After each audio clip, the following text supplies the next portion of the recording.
ہم نے ان دونوں سے بدلہ لیا، دونوں کو سزا دی۔ لوط علیہ السلام کی بھی ہم نے سزا پڑی اللہ تعالیٰ کی کہ وہ جبریل علیہ السلام نے ایک پر سے ان کی بستی کو نیچے سے اٹھا عالیہا سافلہا، نیچے سے اٹھا کر اوپر لے جا کے الٹا کر کے پٹک کے دے مارا، اور پھر سیحا ایک چیخ کی بھی آواز چلی، اور حجارت من سجیل، اور کنکری پتھر جو ہے کنکریاں بھی ان پہ پھینکی گئیں، اور ہر ایک کے نام کی کنکر تھی، ایسی کنکریاں جیسے کہ بلٹ بھی جو آج کل کے ماڈرن جو جنگوں میں استعمال ہوتے ہیں بلٹ وغیرہ، اس سے بھی بڑھ کر اس طرح کا ان پہ عذاب آیا، اور پھر ان کو بھی ایک چیخ سے تباہ کر دیا گیا۔ شعیب علیہ السلام کی قوم اصحاب الایکا والوں کو، کیونکہ وہ ناپ تول میں کمی کرتے تھے، تو یہ ہم نے عذاب پڑے۔ اب اللہ تعالیٰ فرماتے ہیں وَإِنَّهُمَا سے مراد وہ دونوں قومیں ہیں، ٹھیک ہے، دونوں قومیں ہیں یہاں پہ، جب وَإِنَّهُمَا لکھا ہے نا تو دونوں قومیں ہیں وہاں پہ، شعیب علیہ السلام کی اور جو ہے لوط علیہ السلام۔ اب اللہ فرماتے لبی امام مبین، تو لبی امام مبین کہ یہ دونوں شہر کھلے عام راستے پر ہے، تو امام جو ہے الف میم میم، اس کا روٹ ورڈ ہے ماں، یعنی کہ لیڈرشپ، ماں بھی لیڈرشپ کا رول ہوتا ہے بچوں پر اس کا، اور امام کا امم کا مطلب جو ہے ارادہ بھی ہوتا ہے، بچہ چھوٹا بچہ ہر وقت ماں کا ارادہ کرتا ہے، اور یہ اس کو اسی لیے کہا امام مبین کے معنی ہے شاہراہ عام، ٹھیک ہے، تو یہاں پہ امام مبین کے معنی شاہراہ عام، کیونکہ شاہراہ جو ہوتی راستہ جو ہمیں لیڈ کرتا ہے اس کو ہم فالو کرتے ہیں، ہم کسی بھی راستے پہ اگر چل رہے ہوتے ہیں، گاڑی چل رہی ہو، ہم پیدل چل رہے ہو، آڑا ہو ٹیڑھا ہو ترچھا ہو لمبا ہو سیدھا ہو، ہم اس کو فالو کرتے ہیں، راستے پہ چل کے جاتے ہیں، تو یہاں پہ کہا کہ امام مبین پہ یعنی کہ شاہراہ عام کے معنی ہے کہ یہ جہاں ان کے شب و روز گزرتے تھے دونوں شہر جو ہے شاہراہ عام پہ تھے۔ تو قوم لوط اور قوم شعیب کا عذاب کیا تھا؟ ایک چیخ سے ان کو ہلاک کر دیا گیا، اور لوط علیہ السلام کی قوم پہ تو 3 طرح سے عذاب آیا تھا، جو ہم نے تفصیل پڑھی ابھی بھی میں نے بتائی۔ اب آیت نمبر 80 ورڈ ٹو ورڈ ٹرانسلیشن، وَلَقَدْ اور البتہ قد تحقیق کا زبا جھٹلایا اصحاب الحجر، ہجر والوں نے، المرسلین رسولوں کو، مرسل کی جمع رسول، ہجر کے لوگ بھی رسولوں کی تکذیب کر چکے ہیں۔ اب یہاں پہ اللہ تعالیٰ ہجر والے جو تھے نا، صالح علیہ السلام کی قوم تھی، ٹھیک ہے، صالح علیہ السلام کی قوم کو الہجر کہا ہے، ہجر والے لوگ، ہجر والوں۔ تو اب آپ کو معلوم ہے کہ سورت کا نام کیا ہے؟ یہ سورت جو ہم پڑھے اس کا نام کیا ہے؟ سورۃ الحجر، جی سورہ ہجر، سورۃ الحجر، جی جزاک اللہ خیر۔ تو اسی مناسبت سے سورت کا نام ہے کہ آیت نمبر 80 میں، ایز اے قرآن کے اسٹوڈنٹ آپ کو پتہ ہونا چاہیے کہ آیت نمبر 80 میں ہجر والوں کا ذکر ہے، الہجر کا لفظ آیا ہے، اس لیے اس کا نام جو ہے سورۃ الحجر ہے، تو اس کا نام اس سورت کے لفظ الہجر سے ماخوذ ہے، سورۃ الحجر۔ تو ہجر والے جو ہے شعیب علیہ السلام کی قوم ہے، وَلَقَدْ كَذَّبَ اور جھٹلایا اصحاب الحجر، ہجر والوں نے بھی المرسلین رسولوں کو۔ تو حضرت صالح علیہ السلام کی قوم سمود کی بستیوں کا نام تھا، ٹھیک ہے، انہیں اصحاب الحجر، ہجر والے کہا گیا۔ یہ بستی مدینہ اور تبوک کے درمیان میں ہے، درمیان میں تھی، تو ابھی بھی اگر آپ مدینے کے بائے روڈ اگر جائیں نا، مدینے اس کے راستے میں، تو تبوک آتا ہے، میں نے ہمیشہ دیکھا ہے کہ تبوک کا سائن بورڈ آتا ہے کہ تبوک کا راستہ ہے، تو ان پر تبوک پہ ان پہ عذاب آیا تھا، کیونکہ تبوک کی بستی میں رہتے تھے، انہوں نے اپنے پیغمبر صالح علیہ السلام کو جھٹلایا، لیکن یہاں اللہ تعالیٰ نے فرمایا کہ انہوں نے المرسلین رسولوں کو جھٹلایا، حالانکہ صالح علیہ السلام کو جھٹلایا۔ یہ اس لیے کہ اگر ایک پیغمبر کو جھٹلایا جائے، ایک پیغمبر کی تکذیب کی جائے، تو یہ ایسی ہے جیسے سارے پیغمبر کی تکذیب کی ہم نے۔ تو ہم دیکھتے ہیں کہ اصحاب الحجر جو تھے صالح علیہ السلام، وہ جو ہے پھر انہوں نے صالح علیہ السلام سے مطالبہ بھی کیا تھا کہ ہمیں اونٹنی نشانی کے طور پہ دی جائے، تو پہاڑوں سے اللہ تعالیٰ نے ان کی ڈیمانڈ پہ اونٹنی نکالی، تو اونٹنی بھی ان کو نشانی کے طور پہ دی گئی، ٹھیک ہے۔ اور اس کا نام سورۃ الحجر کس مناسبت سے ہے؟ اصحاب الحجر بہت مضبوط لوگ تھے، پہاڑ تراش کر گھر بناتے تھے، لیکن ان کی قوت بھی ان کو اللہ تعالیٰ کے عذاب سے نہیں بچا سکی، بڑے بڑے محلات، بڑے بڑے پہاڑ جس کو تراش کے گھر بناتے تھے، لیکن چونکہ اللہ کے نافرمان تھے، رسولوں کی تکذیب کرتے تھے، تو جو ہے اتنی قوت، اتنے بڑے بڑے گھر، کچھ بھی ان کو نہیں بچا سکا۔ تو بتانے کا مقصد یہ کہ جو کوئی اللہ تعالیٰ کی نافرمانی کرے گا اپنی تمام تر طاقت کے باوجود بھی اللہ تعالیٰ کے عذاب سے نہیں بچ سکے گا۔ اب ہم دیکھتے ہیں کہ سورۃ الشعراء 26 میں فرمایا کذبت ثمود المرسلین، سمودیوں نے بھی پیغمبروں کو جھٹلایا۔ سورۃ الشعراء آیت نمبر 141، سوری سورۃ الشعراء 141 ہے، 26 نہیں ہے۔ کذبت ثمود المرسلین، سمودیوں نے بھی پیغمبروں کو جھٹلایا۔ اس قال لہم اخوہم صالح الا تتقون، ان کے بھائی صالح نے فرمایا کہ تم اللہ سے ڈرتے نہیں، یعنی پیغمبر نے، تو بھائی ہوتے ہیں نا اس قوم کے، جو سب ہوتے ہیں تو ایک دوسرے کے بھائی ہوتے ہیں، تو ان کے بھائی صالح علیہ السلام نے فرمایا کہ تم اللہ سے نہیں ڈرتے۔ اس کے بعد سورۃ القمر 23 میں اللہ تعالیٰ نے فرمایا قوم سمود کے بارے میں، صالح علیہ السلام کی قوم کے، کذبت ثمود بالنذر، قوم سمود نے ڈرانے والوں کو جھٹلایا۔ رسول پیغمبر تو ڈرانے کے لیے آتے ہیں، خوشخبریاں دینے آتے ہیں نا، کہ اللہ اچھے کام کرو گے تو خوشخبری ہے، اللہ تعالیٰ جو اجر دیں گے، ریوارڈ دیں گے، جنت ہے، اللہ کی رضا ہے، اور اگر برے کام کرو گے تو پھر اللہ تعالیٰ کا عذاب بھی شدید ہے۔ تو انہوں نے ڈرانے والوں کو جھٹلا دیا، ان کی تکذیب کی۔ تو اللہ تعالیٰ آپ صلی اللہ علیہ وسلم فرماتے ہیں کہ ہم ایک حدیث میں دیکھتے ہیں کہ جب رسول اللہ علیہ وسلم تبوک جاتے ہوئے ان کے مکانوں سے گزرے تو آپ نے سر پر کپڑا ڈال لیا۔ ابن عمر رضی اللہ عنہ نے بیان کیا کہ جب نبی کریم صلی اللہ علیہ وسلم مقام ہجر سے گزرے، یعنی تبوک کے راستے سے، تو آپ صلی اللہ علیہ وسلم نے فرمایا کہ ان لوگوں کی بستیوں سے جنہوں نے اپنی جانوں پر ظلم کیا تھا، رسولوں کی تکذیب کی تھی، جب گزرنا ہو تو روتے ہوئے گزرو، ایسا نہ ہو کہ تم پر بھی وہی عذاب آ جائے جو ان پر آیا تھا۔ آپ صلی اللہ علیہ وسلم نے سر مبارک پر چادر ڈال لی اور بڑی تیزی کے ساتھ چلنے لگے، یہاں تک کہ اس وادی سے نکل گئے، اور فرمایا کہ اپنے ساتھیوں سے فرمایا کہ جن پر عذاب الہی اترا ہے ان کی بستیوں سے روتے ہوئے گزرو، اگر رونا نہ آئے تو روتی ہوئی صورت بنا کر چلو، کہیں ایسا نہ ہو کہ انہی عذابوں کا شکار تم بھی ہو جاؤ۔ اچھا، اب ہم دیکھتے ہیں کہ اصحاب الحجر کون تھے۔ حضرت صالح علیہ السلام کی قوم تھی۔ حضرت صالح علیہ السلام کی قوم کو کہتے ہیں، اور عذاب سے گزرنے کی سنت ہم نے جانی اس حدیث سے کہ وہاں سے جلدی گزرنا چاہیے، وہاں کی کوئی چیز مثلا پانی وغیرہ استعمال نہیں کرنا چاہیے، وہاں سے عبرت اور نصیحت حاصل کرنی چاہیے۔ ہمارا Q&A تھا، اصحاب الحجر سے کون مراد ہیں؟ قوم سمود، حضرت صالح علیہ السلام کی قوم مراد ہے۔ عذاب کی جگہ سے گزرنے کے لیے کیا سنت طریقہ ہے؟ وہاں سے جلدی سے گزرنا چاہیے، وہاں کی کوئی چیز مثلا پانی وغیرہ استعمال نہیں کرنا چاہیے، وہاں سے عبرت اور نصیحت حاصل کرنی چاہیے۔ وہاں وہ کنواں بھی تھا جہاں اونٹنی نے پانی پیا تھا، جو نشانی کے طور پہ مانگی تھی، اور انہوں نے کیا کیا تھا، اس کی کونچیں کاٹ دی تھی اونٹنی کی۔ ابھی آئے گا آیتوں میں۔ اچھا، آگے ہم دیکھتے ہیں آیت نمبر 81 وَآتَيْنَاهُمْ اور آتینا دی ہم نے ہم انہیں، وَآتَيْنَاهُمْ اور دی ہم نے انہیں آیاتنا، آیتن کی جمع اپنی نشانیاں، فکانو تو تھے وہ، انہا ان سے، موردین اعراض کرنے والے۔ رننگ ٹرانسلیشن، رواں ترجمہ 81، ہم نے اپنی آیات ان کے پاس بھیجی، اپنی نشانیاں ان کو دکھائی، مگر وہ سب کو نظر انداز ہی کرتے گئے۔ وَآتَيْنَاهُمْ آیاتنا، اور ہم نے اپنی نشانیاں بھی عطا فرمائی۔ اور نشانی کیا تھی؟ ان نشانیوں میں، جتنی نشانیاں عطا کی ان نشانیوں میں وہ اونٹنی بھی تھی جو ان کے کہنے پر ایک چٹان سے بطور معجزہ ظاہر کی گئی۔ فکانو انہا موردین، لیکن وہ ان سے روگردانی ہی کرتے، یعنی ظالم جو ہے نشانیاں دیکھ کر بھی ایمان نہیں لائے، ان سے اعراض برتے رہے، روگردانی کرتے رہے، اور اونٹنی جو بھیجی اللہ تعالیٰ نے معجزے کے طور پر، ان کے ڈیمانڈ پہ ظالموں نے اسے قتل کر دیا، اس کو قتل کر دیا۔ پھر سورۃ الشعراء 154 میں اللہ تعالیٰ فرماتے ہیں ما انت الا بشر مثلنا فاتی بآیات ان کنت من الصادقین، تو ہم جیسا ہی انسان ہے۔ لوط، یہ ان کی قوم نے کہا، صالح علیہ السلام، قوم سمود نے صالح علیہ السلام کو، کہ تو ہم جیسا ہی انسان ہے، اگر تو سچوں سے ہے تو کوئی معجزہ لیا۔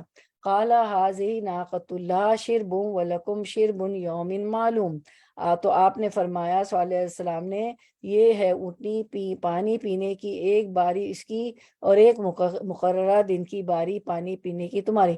تو ان کے کہنے پہ معجزے کے طور پہ کہ نشانی مانگی نا کہ اگر ہے اے نبی آپ سچے صالح علیہ السلام تو ہمیں کوئی معجزہ دکھائیں. تو معجزہ آ گیا, اللہ تعالیٰ نے بھیج دیا. تو انہوں نے فرمایا صالح علیہ السلام کے کہ یہ اونٹنی ہے, ایک دن وہ پانی پیے گی اور ایک دن پانی پینے کا اس کے لیے یوم معلوم ایک مقرر دن ہے. ولا تمسوها بسوء فیاخذکم عذاب ولا تمسوها بسوء فیاخذکم عذاب یوم عظیم. خبردار اسے برائی سے ہاتھ نہ لگانا ورنہ ایک بڑے بھاری دن کا عذاب تمہیں گرفت کر لے گا. اور پھر ہم دیکھتے ہیں کہ 64 ہود سورۃ الہود 64 میں وَيَا قَوْمِ هَٰذِهِ نَاقَةُ اللَّهِ لَكُمْ آيَاتًا فَذَرُوهَا تَأْكُلُ فِي أَرْضِ اللَّهِ وَلَا تَمَسُّوهَا بِسُوءٍ فَيَأْخُذَكُمْ عَذَابٌ قَرِيبٌ. اور اے میری قوم والو, اللہ کی بھیجی ہوئی اونٹنی ہے جو تمہارے لیے ایک معجزہ ہے, اب تم اسے اللہ کی زمین میں کھاتی ہوئی چھوڑ دو اور اسے کسی طرح کی ایذا نہ پہنچاؤ ورنہ فوری عذاب تمہیں پکڑ لے گا. اور انہوں نے کیا کیا, اس کی کونچیں کاٹ ڈالی. پھر اس کے بعد ہم دیکھتے ہیں حدیث آپ نے دیکھ لی تھی نا, ویا قوم, حدیث بھی ہم نے دیکھ لی تھی کہ آپ صلی اللہ علیہ وسلم نے فرمایا تھا کہ اس بستی سے جب گزرے تھے تو کہا فرمایا تھا کہ جلدی سے یہاں سے گزر جاؤ, ایسا نہ ہو کہ تم پر بھی عذاب آ جائے. آپ صلی اللہ علیہ وسلم نے اس پہ اپنے چہرے مبارک پہ چادر ڈال لی تھی. اب آیت نمبر 82 کی طرف آتے ہیں, ورڈ ٹو ورڈ ٹرانسلیشن. وَقَانُوا اور کانو تھے وہ ینحتونا وہ تراشتے من الجبالی پہاڑوں سے بیوتن گھروں کو. بیوتن کس کی جمع ہے؟ یہ تو جمع ہے نا, بیوتن تو گھروں ہیں, تو گھروں کا سنگولر کیا ہے, واحد کیا ہے؟ بیت. بیت بیت, جزاک اللہ خیر. یہ جی بیت, بیتن, یہاں بیوتن گھروں کی, بیت کی جمع آمنین امن سے رہنے والے. وہ پہاڑ تراش کر مکان بناتے تھے اور اپنی جگہ بالکل ہی بے خوف اور مطمئن تھے. آیت کی طرف آتے ہیں, وَقَانُوا يَنْحِتُونَ مِنَ الْجِبَالِ بُيُوتًا آمِنِينَ. یہ لوگ پہاڑوں کو تراش کر گھر بناتے تھے بے خوف ہو کر, یعنی بغیر کسی خوف کے پہاڑ تراش لیا کرتے تھے اور اس کے اندر پہاڑوں کو تراش کے گھر بناتے تھے. یہ ایک ان کو آرٹ, ایک فن آتا تھا اور بہت اچھے بڑے بڑے محلات گھر بناتے تھے. آپ پیچھے بھی کسی صورت میں پڑھ چکے ہیں نا کہ گرمیوں کے الگ گھر بناتے تھے, سردیوں کے الگ ان کے محل ہوتے تھے. اتنی اچھی ان کی لگژریس لائف تھی, بڑی اچھی ان کو یہ فن تھا, بڑا اچھا ان کا تمدن تھا, بڑی قوت والے لوگ تھے. دیکھیں نا, پہاڑ کو توڑنا تو ڈائنامک سے توڑا جاتا ہے, اس زمانے میں تو ڈائنامک نہیں تھے. تو آپ سوچیں کہ کیا ان کو یہ آرٹ تھا, کیا یہ فن تھا, اور کیا طاقتور لوگ تھے کہ وہ پہاڑوں کو تراش لیتے تھے اور پھر گھر بناتے تھے.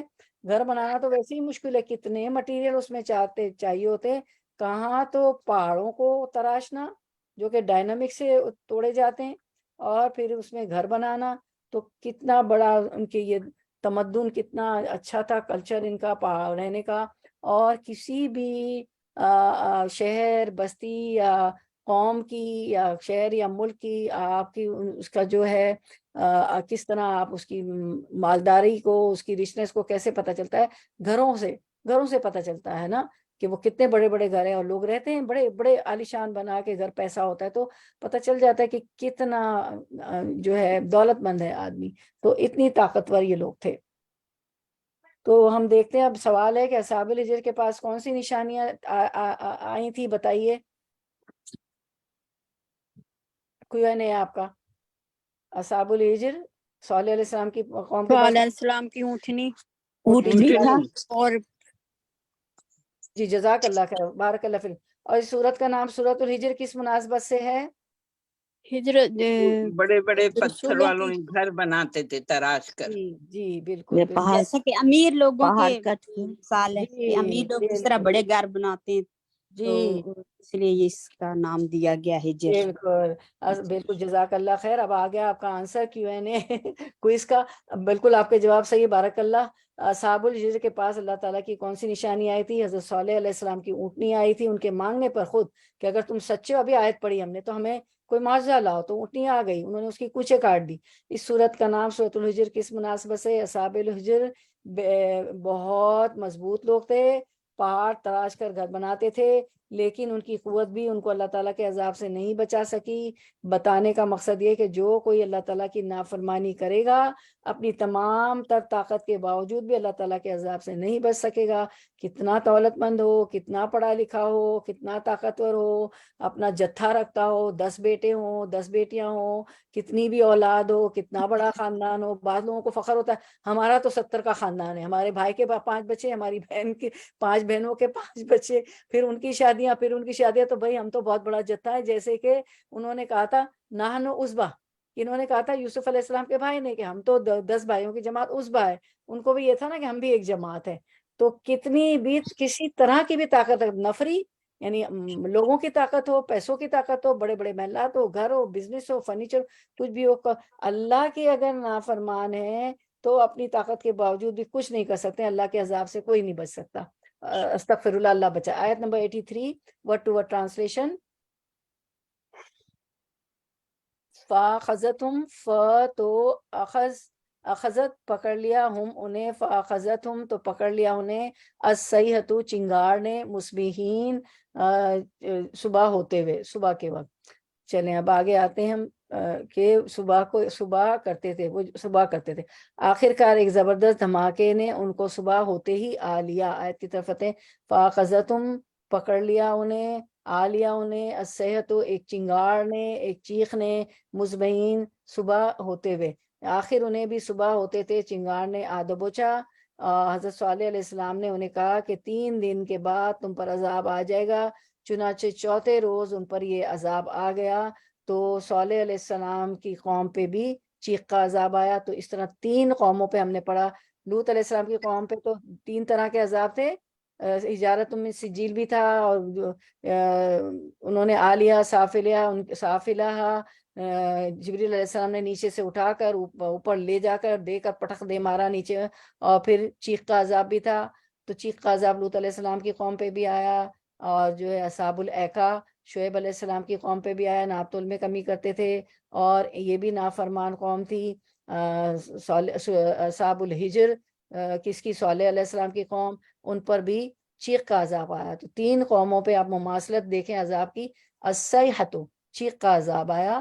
اور آپ کو پتہ ہے چیخ تو اتنی بری چیز ہے کہ آپ کسی بھی چیز کو روک لیں گی، ہوا آ رہی ہوگی تو کہیں بند ہو جائیں گی، گھر میں بند ہو جائیں گی، کوئی بھی اور چیز ہو، پانی کہیں سے آ رہا ہوگا تو کہیں پناہ لے لیں گی، کہیں کسی جگہ۔ لیکن چیخ سے تو انسان بچ ہی نہیں سکتا، کان بند کرو تب بھی، جو کہ بہت ہائی لیول کی، بہت ہی زوردار غضبناک چیخ ہو تو وہ تو جیسے کان کو پھاڑ دے اور کان پڑی آواز نہ سنائی دے، انسان ڈر جاتا ہے اور پلپٹیشن تیز ہو جاتی۔ تو اور یہ تو کتنا شدید عذاب تھا کہ چیخ سے، ایک چنگار سے، اور یہ جو ہے سب نیست و نابود ہو گئے۔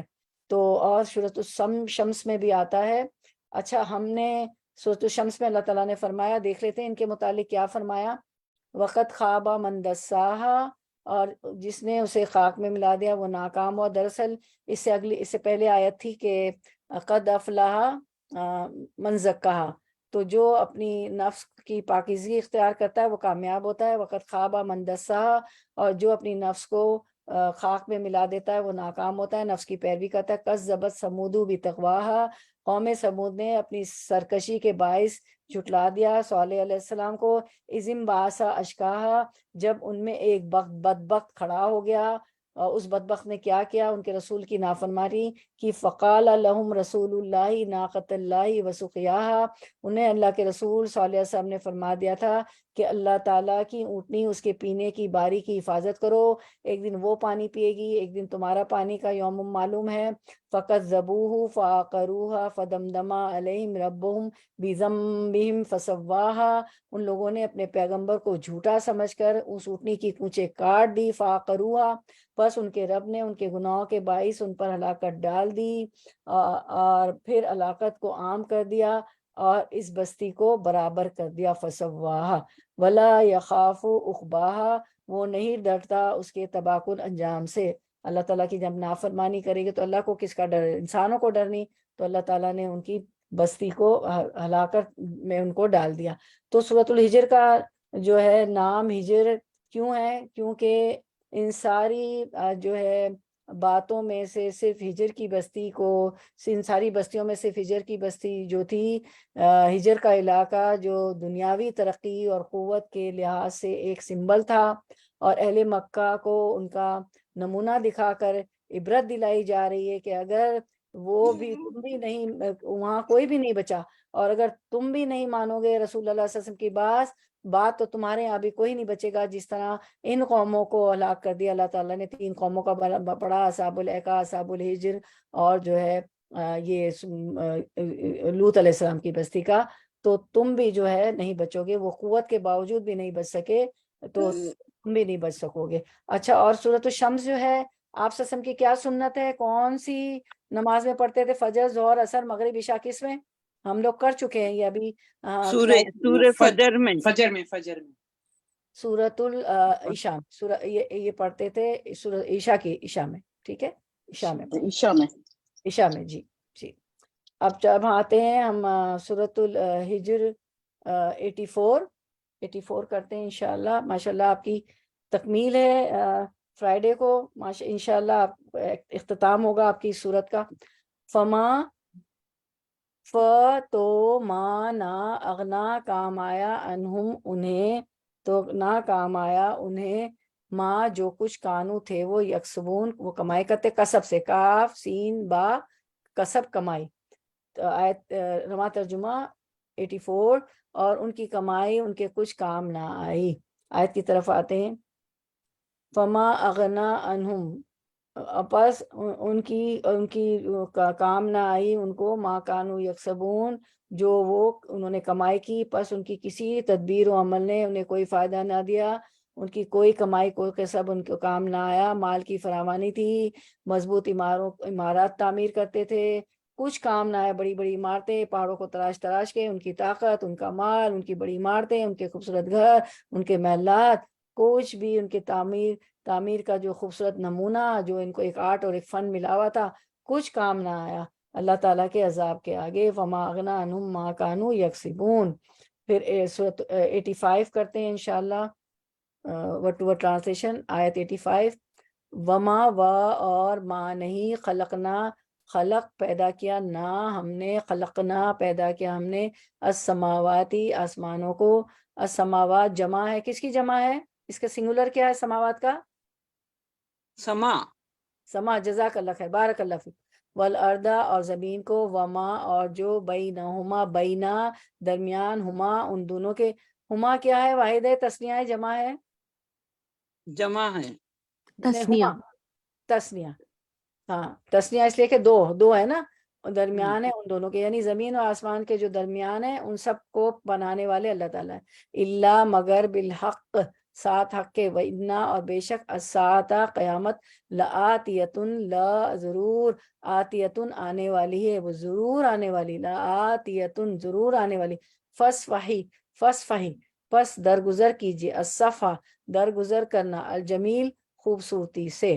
تو رننگ ٹرانسلیشن کی طرف آتے ہیں، ہم نے زمین اور آسمان کو اور ان کی سب موجودات کو حق کے سوا کسی اور بنیاد پر خلق نہیں کیا ہے، اور فیصلے کی گھڑی یقیناً آنے والی ہے، پس اے محمد صلی اللہ علیہ وسلم تم ان لوگوں کی بےہودگیوں پر شریفانہ درگزر سے کام لو۔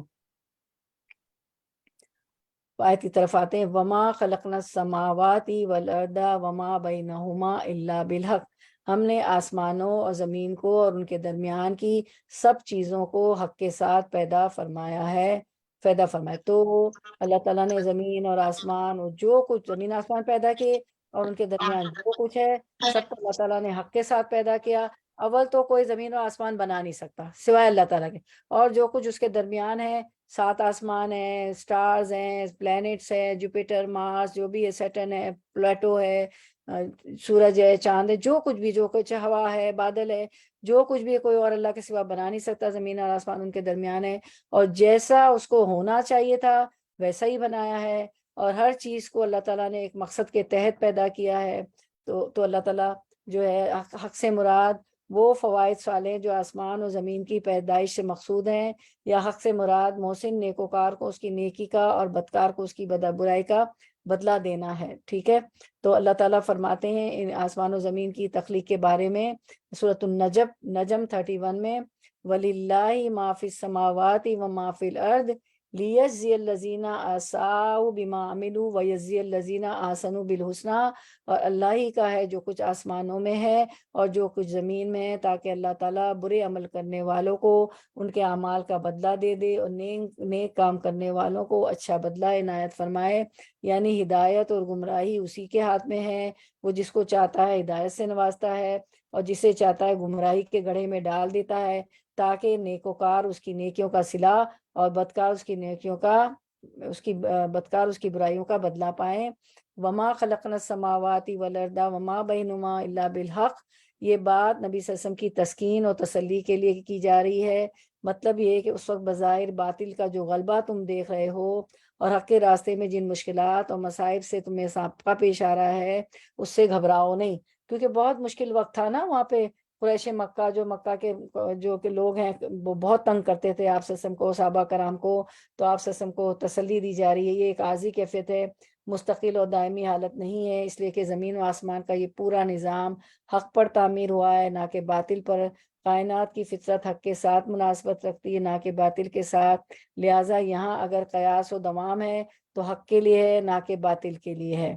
تو جو ہے آپ صلی اللہ علیہ وسلم کو تسلی دی گئی۔ اور پھر سورۃ الدخان آیت 38 میں فرمایا، وما خلقنا السماوات والارض وما خلقنا السماوات والارض وما بینہما لاعبین، سورۃ الدخان 38، ہم نے زمین اور آسمان اور ان کے درمیان کی چیزوں کو کھیل کے طور پر پیدا نہیں کیا، یہ سب کھیل تماشا نہیں ہے، اللہ تعالیٰ نے با مقصد بنایا۔ پھر 39 میں فرمایا، وما خلقناہما الا بالحق ولکن اکثرہم لا یعلمون، بلکہ ہم نے انہیں درست تدبیر کے ساتھ ہی پیدا کیا ہے، لیکن ان میں سے اکثر لوگ نہیں مانتے۔ پھر آل عمران 191 میں فرمایا، کن کے لیے فرمایا، یہ جو زمین اور آسمان کی جو تخلیق ہے نا، اس میں جو اولو الالباب ہوتے ہیں، جو اہل فراست ہوتے ہیں، جو عقل والے اور علم والے ہوتے ہیں، جو اللہ کی نشانیوں میں غور و فکر کرتے ہیں، الذین یذکرون اللہ قیاما وقعودا وعلی جنوبہم ویتفکرون فی خلق السماوات والارض، جو اللہ تعالیٰ کا اہل فراست اہل علم والے جو ہوتے ہیں، اللہ تعالیٰ کا ذکر کھڑے اور بیٹھے اور اپنی کروٹوں پر لیٹے ہوئے کرتے ہیں، اور آسمانوں اور زمین کی پیدائش میں غور و فکر کرتے ہیں۔ اور پھر کیا کرتے ہیں، ساری نشانیاں دیکھ کر، آیت کونی ہے نا، یہ آیت کونی میں غور و فکر کرتے ہیں، اور پھر کہتے ہیں ربنا ما خلقت ھذا باطلا سبحانک فقنا عذاب النار، آسمان اور زمین کی پیدائش میں غور و فکر کرتے ہیں، آیت کونی میں غور و فکر کرتے ہیں، اور کہتے ہیں ہمارے پروردگار تو نے یہ بے فائدہ نہیں بنایا، تو پاک ہے، پس ہمیں آگ کے عذاب سے بچا لے۔ اور یہ سورۃ آل عمران کی آیات جو ہیں آخری 10-11 آیتیں آپ صلی اللہ علیہ وسلم تہجد کے وقت پڑھتے تھے، اور ہم نے بھی یاد کر لیے نا، سب نے ہم نے یاد کی ہے، ٹھیک ہے نا۔ اور پھر یہ ہے جو علم اہل و فراست ہوتے ہیں، جو غور و فکر کرنے والے ہوتے ہیں، اللہ کی کائنات، اللہ سے ڈرنے والے ہوتے ہیں، اللہ کا ذکر کرنے والے ہوتے ہیں، وہ ان آیات میں غور و فکر کرتے ہیں۔ اور پھر سورۃ الصاد میں فرمایا، سورۃ الصاد میں اللہ تعالیٰ فرماتے ہیں آیت نمبر 27، وما خلقنا السماء والارض وما بینہما باطلا، اور ہم نے آسمان و زمین ان کے درمیان کی چیزوں کو ناحق پیدا نہیں کیا، بلکہ ایک خاص مقصد کے ساتھ پیدا کیا ہے۔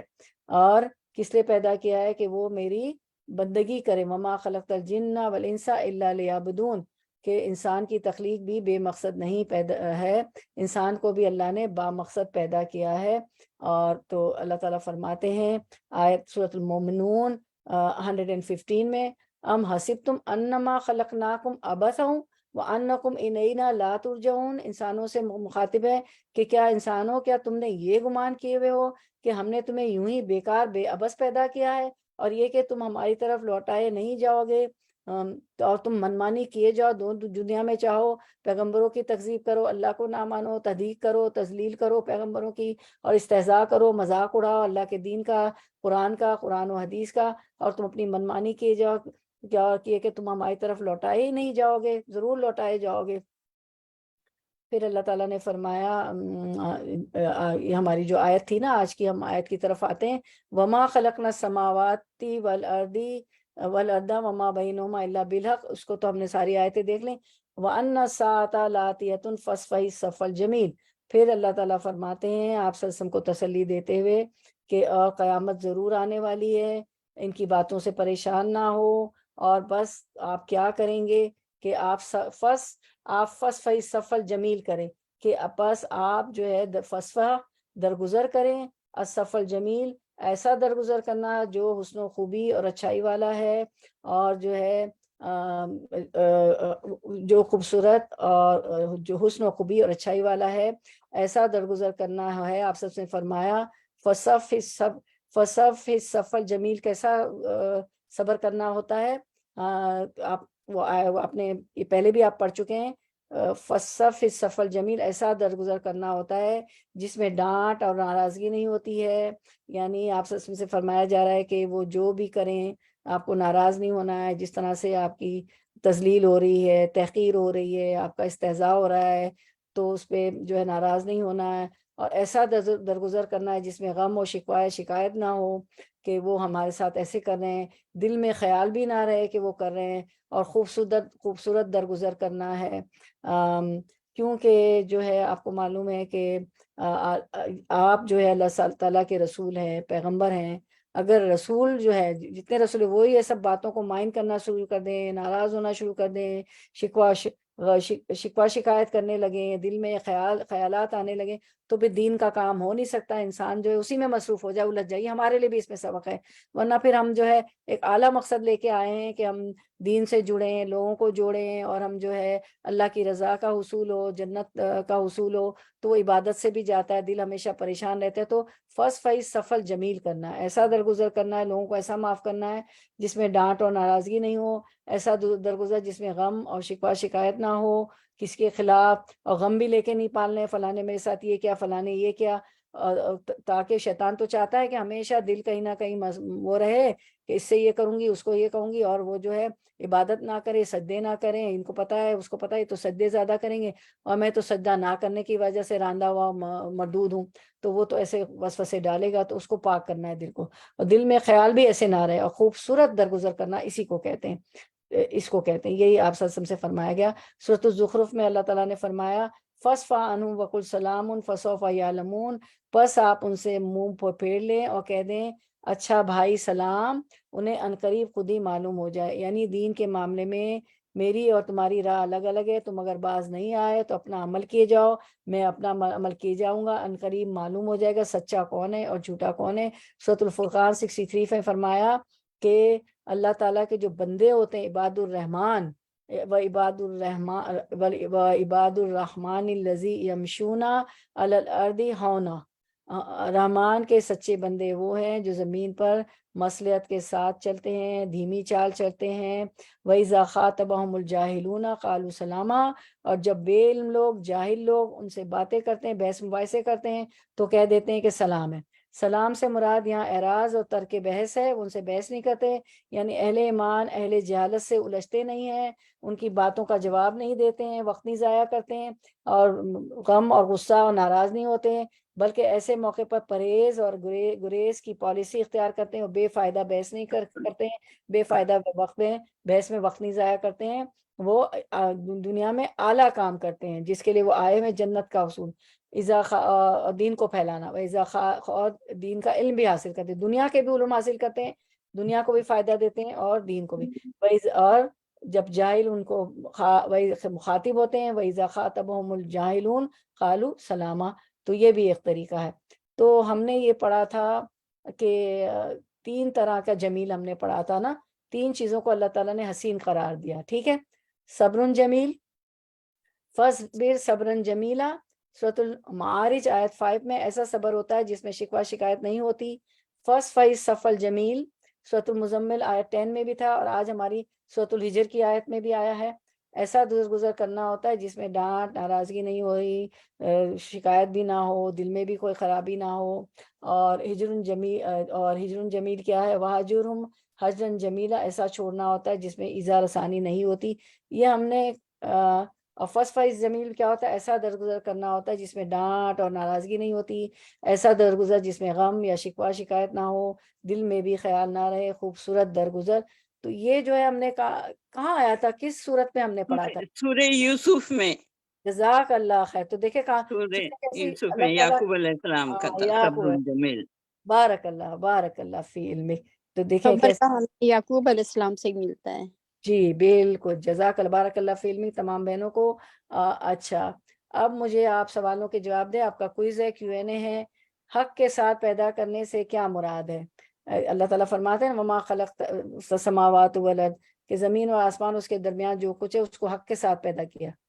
یعنی کھیل تماشے کے لیے نہیں کیا، ایک خاص مقصد کے لیے عبرت کی بنایا جگہ. اللہ میاں نے، جی بندگی کے لیے، ہاں کھیل جی تماشے کے لیے نہیں.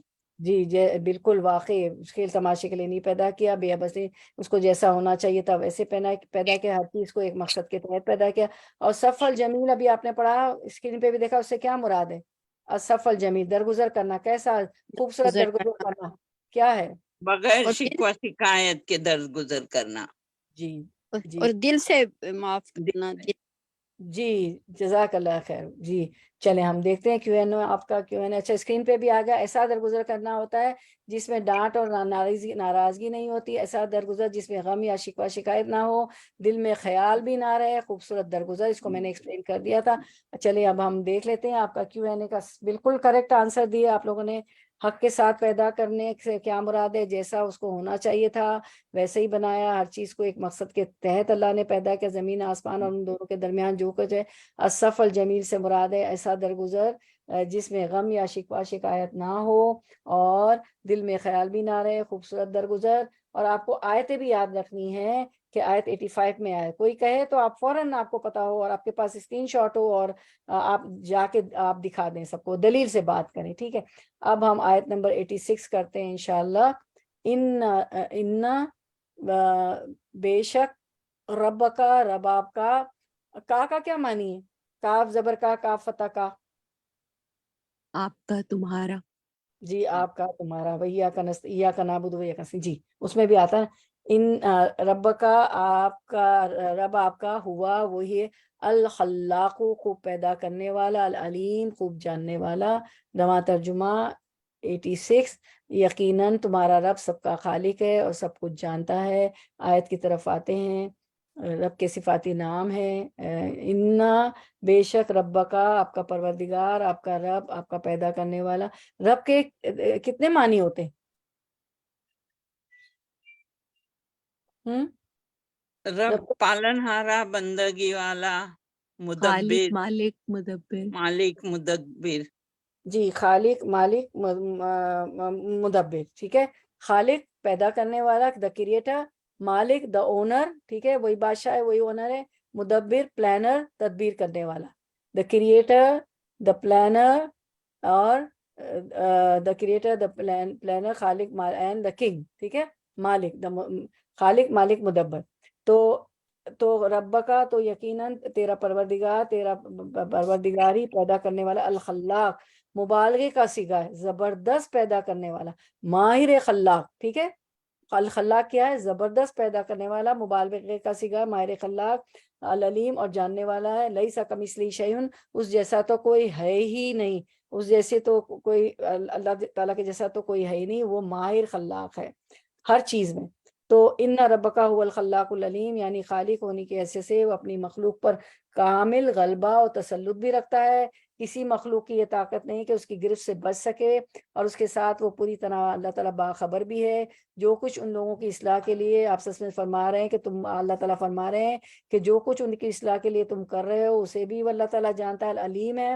اور جن ہتھ کنڈوں سے یہ تمہاری صحیح اصلاح کو ناکام کرنے کی کوشش کر رہے ہیں، محمد صلی اللہ علیہ وسلم، آپ کی جو صحیح ہے، جو کوشش ہے دین پھیلانے کی، ان کی اصلاح کرنے کی، اس کو ناکام کرنے کی جو یہ کوششیں کر رہے ہیں قریش مکہ، ان کا بھی اسے علم ہے. اور آج ہر دور میں، آج کے دور میں، لہٰذا محمد صلی اللہ علیہ وسلم تمہیں گھبرانے اور بے صبر ہونے کی ضرورت نہیں. مطمئن رہو کہ وقت آنے پر ٹھیک ٹھیک انصاف کے مطابق اللہ تعالیٰ فیصلہ چکا دیں گے.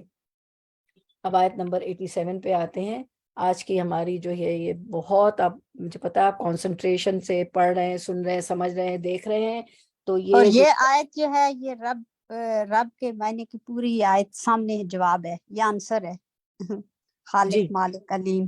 یس جی جی بالکل، جی دیکھیں بالکل آپ صحیح پہنچ گئی کہ آنسر ہے کہ وہ خلاق ہے، خوب ماہر خلاق ہے، جو ہے مبالغے کا صیغہ ہے، اور العلیم ہے، خوب جاننے والا بھی. جی بالکل، یہ اللہ کے صفاتی نام ہے. ٹھیک ہے، اب ہم جو آیت نمبر 87 کرتے ہیں، وَلَقَدْ و اور لا البتہ، قد تحقیق، اور البتہ تحقیق، آتینا کا آتی دی نا ہم نے کا آپ کو، اے محمد صلی اللہ علیہ وسلم ہم نے آپ کو دی، سبعن سات، سبا کہتے ہیں سات کو، واحد اتنے تلاتہ اربع خمسہ ستہ سبع تمانیہ تسعہ عشرہ، 1 2 3 4 5 6 7 8 9 10 1 2 3 4 5 6 7 8 9 10. تو سبا کہتے ہیں سات کو. من المثانی دہرائی جانے والی آیات، والقرآن اور قرآن العظیم عظیم. آیت کی طرف آتے ہیں، وہ رننگ ٹرانسلیشن 87، رننگ ٹرانسلیشن رواں ترجمہ، ہم نے تم کو 7 ایسی آیتیں دے رکھی جو بار بار دہرائی جانے کے لائق ہے، اور تمہیں قرآن عظیم عطا کیا. اب ہم آیت کی طرف آتے ہیں. تو جو ہے بہت اہم آیت ہے. آج اس کو ہم نے اچھی طرح جان لیا، پڑھ لیا، سمجھ لیا، تو ہماری نمازیں بھی بہت اچھی آ جائیں گی. اللہ تعالیٰ دیکھیں کیسی ریویژن کرواتے ہیں. وَلَقَدْ اور البتہ کہ آتَيْنَاكَ سَبًا مِّنَ الْمَثَانِي، ہم نے آپ کو 7 آیتیں دے رکھی ہیں. سبا مثانی سے مراد کیا ہے؟ اس میں مفسرین کا اختلاف ہے. صحیح بات یہ کہ اس سے مراد سورۃ الفاتحہ ہے. یہ 7 آیتیں ہیں جو ہر نماز میں بار بار پڑھی جاتی ہیں. مثانی کہتے ہیں، ثنا سے ہے نا تعریف، جس کی تعریف کی جاتی ہے وہ بار بار ہم تعریف کرتے ہیں نا، اللہ تعالیٰ کی تعریف بھی بار بار کرتے ہیں. اور مثانی جو ہے دہرائے جانے والی کو، تو تعریف کیا ہوتی؟ بار بار دہرائی جاتی. تو سبا مثانی 7 دہرائے جانے والی آیتیں، یہ 7 آیتیں ہیں جو ہر نماز میں بار بار پڑھی جاتی ہیں. مثانی کے معنی بار بار دہرائی جانے کے کیے گئے ہیں. اور والقرآن العظیم، اور یہ اور عظیم قرآن بھی اللہ نے آپ کو دے رکھا ہے. تو یہ سورۃ الفاتحہ کے بارے میں آیت ہے. تو حدیث سے بھی ہمیں پتہ چلتا ہے کہ ایک حدیث میں رسول اللہ صلی اللہ علیہ وسلم نے فرمایا، ہم اب حدیثیں بھی دیکھیں گے، ابھی میں ایک بریف کر رہی ہوں، اسکرین پہ سب دیکھیں گے. ایک حدیث میں رسول اللہ صلی اللہ علیہ وسلم نے فرمایا، الحمدللہ رب العالمین، یہ سبا مثانی اور قرآن عظیم ہے جو میں دیا گیا ہوں. یہ صحیح بخاری میں ہے. اور ایک اور حدیث میں فرمایا، ام القرآن ہی السبع المثانی والقرآن العظیم، سورہ فاتحہ قرآن کا ایک جز ہے، اس لیے قرآن عظیم کا ذکر بھی ساتھ ہی کیا گیا. تو وَلَقَدْ آتَيْنَاكَ سَبًا مِّنَ الْمَثَانِي وَالْقُرْآنِ الْعَظِيمِ، یہ اصل میں اب یہاں پہ کیا ہے کہ یعنی سورۃ الفاتحہ کی آیات ہیں. اگرچہ بعض لوگوں نے اس سے مراد وہ 7 بڑی بڑی صورتیں بھی لی ہیں جن میں 200 آیتیں ہیں، لیکن یعنی البقرہ، آل عمران، النساء، المائدہ، الانعام، الاعراف اور یونس یا انفال و توبہ. لیکن سلف کی اکثریت اس پر متفق ہے کہ اس سے سورۃ الفاتحہ ہی مراد ہے سبا مثانی سے، جو آپ کی آیت ہے 87. بلکہ امام بخاری نے 2 مرفوع روایتیں بھی اس امر کے ثبوت میں پیش کی ہیں کہ خود نبی صلی اللہ علیہ وسلم نے اسے سبا من المثانی سے مراد سورۃ الفاتحہ بتائی ہے. تو یہ بات بھی نبی صلی اللہ علیہ وسلم اور آپ کے ساتھیوں کی تسکین و تسلی کے لیے فرمائی گئی آیت. وقت وہ تھا جب حضور صلی اللہ علیہ وسلم اور آپ کے ساتھی سب کے سب انتہائی خستہ حالی میں مبتلا تھے، اور کار نبوت کی عظیم ذمہ داریاں سنبھالتے ہی حضور صلی اللہ علیہ وسلم کی تجارت قریب قریب ختم ہو چکی تھی. حضرت خدیجہ کا سرمایہ بھی 10-12 سال کے عرصے میں خرچ ہو چکا تھا. حضرت خدیجہ ایک تاجر پیشہ خاتون تھی. سارے مکہ کا مال ایک طرف اور حضرت خدیجہ کا مال تجارت ایک طرف ہوتا تھا. اتنا سرمایہ ان کے پاس ہوتا تھا، وہ بھی اللہ کی راہ میں بی بی خدیجہ نے لگا دیا تھا. تم کیا ہوا تھا کہ یہ کار نبوت سنبھالتے تجارت ختم ہو چکی تھی، سارا پیسہ خرچ ہو گیا تھا. اللہ کے کاموں میں مسلمانوں میں بعض کم سن نوجوان تھے جو گھروں سے نکال دیے گئے تھے، جو مسلمان ہو گئے تھے، تو ان کے گھر والوں نے انہیں نکال دیا تھا گھروں سے. تو جب گھر سے نکال دیا جائے تو کتنی بے سار و سامانی ہوتی ہے، نہ کھانا ہوتا ہے نہ پینا ہوتا ہے. تو پھر سب مسجد نبوی میں آ گئے تھے. بعض صنعت پیشہ یا تجارت پیشہ تھے جن کے کاروباری معاشی مقاطع کے مسلسل ضرب سے بالکل بیٹھ گئے تھے. آپ کو پتا ہے کہ مقاطع بھی کیا گیا تھا کہ نہ ان مشرکین مکہ نے کہ اب نہ شادیاں ہوگی نہ ان سے تجارت ہوگی. تو جب تجارت بھی نہ ہو، روزی روزگار کا معاش بھی بند کر دیا جائے تو پھر کیا حالت ہو. تو ایسے برے حالات تھے آپ سسم پہ اور صحابہ کرام پہ. تو آپ اللہ تعالیٰ تسلی دے رہے ہیں. بعض بیچارے پہلے ہی غلام یا موالی تھے. ہمارے اردو کا موالی نہیں، یہ جو ہوتے غلام ہوتے ان کو مولا موالی کہتے ہیں. ٹھیک ہے، تو جن کی کوئی معاشی حیثیت نہ تھی، کوئی جو ہے فائنینشیل سورسز نہ تھے. اس پر مزید یہ کہ حضور صلی اللہ علیہ وسلم سمیت تمام مسلمان مکے اور اطراف و نواح کی بستیوں میں انتہائی مظلومی کی زندگی بسر کر رہے تھے. ہر طرف سے مطعون تھے، ہر جگہ تذلیل تھی، ان کو ذلیل کیا جاتا تھا، ان کی تحقیر کی جاتی تھی، ان کو حقیر سمجھا جاتا تھا. کلمہ پڑھتے ہی ان کو ذلیل کیا جاتا تھا، ان کو حقیر سمجھا جاتا تھا، ان کو تضحیک، استہزاء اور ٹھٹا اور مذاق کا نشانہ بنایا جاتا تھا. اور قلبی اور روحانی تکلیفوں کے ساتھ ساتھ جسمانی اذیتوں سے بھی کوئی بچاوا نہیں تھا. یاسر اور عمار اور بلال رضی اللہ عنہما کو جو ہے تپتی ہوئی ریت پہ، پتھریلی ریتوں پہ گھسیٹا جاتا تھا، جن سے ان کی اسکن، ان کی کھال چھل جاتی تھی، گوشت نظر آتا تھا. وہ کہتے تھے احد احد احد احد، اس کا مطلب قل هو اللہ احد نازل ہو چکی تھی، تو کہتے تھے احد کہ اللہ ہم نہیں چھوڑیں گے، قل هو اللہ احد، اللہ ایک ہے، بس اسی کو مانیں گے. تو وہ احد احد کہتے تھے. تو جسمانی اذیتوں سے بھی کوئی بچاوا نہیں تھا. خانہ کعبہ میں، بیت اللہ میں نماز پڑھنے نہیں دی جاتی تھی، چھپ کے نماز پڑھتے تھے، چھپ کے جو ہے تبلیغ بھی ہوتی تھی. کتنے ظلم و ستم تھے آپ دیکھیں.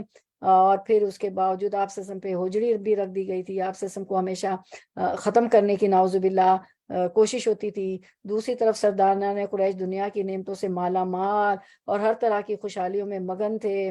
بہت مال تھا، سماجی طور پر، تمدنی طور پر، معاشی طور پر بہت مالا مال، بہت خوشحال تھے اور ظلم کرتے تھے. ان حالات میں اللہ تعالیٰ فرما رہے ہیں کہ تم شکستہ خاطر کیوں ہوتے ہو؟ تم کو تو ہم نے وہ دولت عطا کی ہے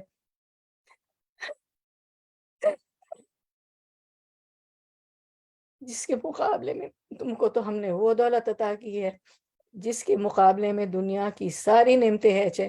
رش کے لائق تمہاری یہ علمی اور اخلاقی دولت ہے، نہ کہ ان لوگوں کی مادی دولت. وہ جو مٹیریلسٹک ہیں، جو مٹیریل کما رہے ہیں، تو ان کی وہ مادی دولت جو طرح طرح کے حرام طریقوں سے کما رہے ہیں قریش مکہ اور جو ہے سرداران قریش، اور طرح طرح کے حرام راستوں میں اس کمائی کو اڑا رہے ہیں.